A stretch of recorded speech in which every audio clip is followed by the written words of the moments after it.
is down there, I believe. I see it there. Kent's going to make the 180-degree turn and get ready to spool up those engines to their maximum power.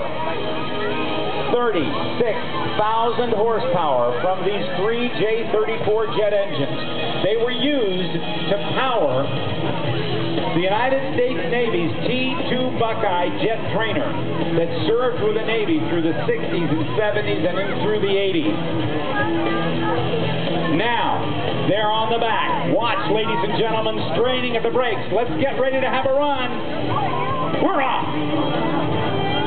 There's 100, 150, 2, 250, 275, 3, 325. There's about 350 miles an hour right there. And the chutes come out. Ladies and gentlemen, let's hear it for Kent.